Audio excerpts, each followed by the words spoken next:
Hi everyone, I recently finished In the Heart of the Sea, The Tragedy of the Whaleship Essex by Nathaniel Philbrick. This was some of the most addicting and exciting nonfiction I've ever read, which I obsessively finished in about 3 days. It reminded me of the Robert Caro Lyndon Johnson biographies and how it unveiled a dense amount of history in such a thrilling and emotionally engaging manner. It can't be overstated how descriptive, compelling, and tragic this story is. The accounts of the crew members dealing with starvation, dehydration, and their eroding tiny whaleboats being at the mercy of the elements and unknown are incredibly written. From the second page of the preface, you'll learn just how despairing the condition of 2 of the 8 total surviving sailors were upon discovery. Having been lost at sea for months, their conditions gradually worsened to the point of being reduced to a near animalistic mental state after having resorted to cannibalism. After a supposedly 85-foot sperm whale destroys the Essex within the first third of the book, the remainder largely reads like a horror movie. Part of me wanted to just put the book down and spare myself the agony of the story, but of course I couldn't stop reading until the end.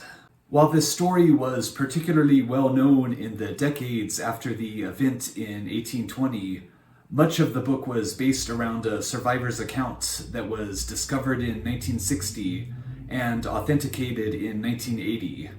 Besides such an intense story of man's fragility and helplessness at sea, the book is particularly educational on seafaring and commercial whaling during the 19th century.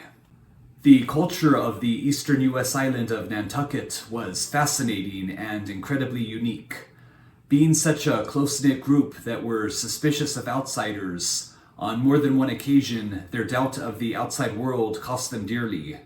Without spoiling anything, at the end of the book, in 1846, a number of the cruelly hunted sperm whales managed to unleash their revenge upon the island long after their deaths.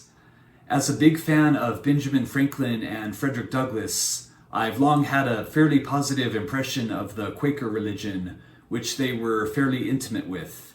But in this book, the shrewd business sense of the Quaker ship owners largely overrides their compassion and concern for the safety of others.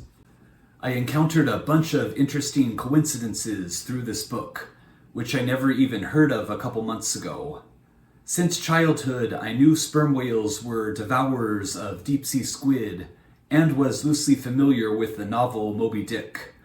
Earlier this year, a YouTube video randomly appeared in my feed, making a mind-blowing case on how formidable and unique sperm whales are, even surpassing the apex predator orcas in several aspects. A week or two later, the book showed up for just 50 cents at my local library bookstore. While reading it at work, I showed it to a customer with a whale on her shirt, who already read and loved it. I proceeded to tell a few coworkers about this coincidence, and it turns out one of them even read it as well. This is one of those history books that not only offer insight into such a far-off and different time, but will give you perspective on how almost all of our lives, even with our own unique problems, is preferable in comparison.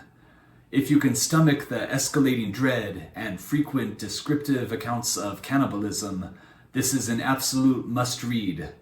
The original events were the basis for Herman Melville's classic Moby Dick, which I'm finally going to embark upon reading soon. Alright, I hope you enjoyed the video, and I'll be back soon with another. Bye.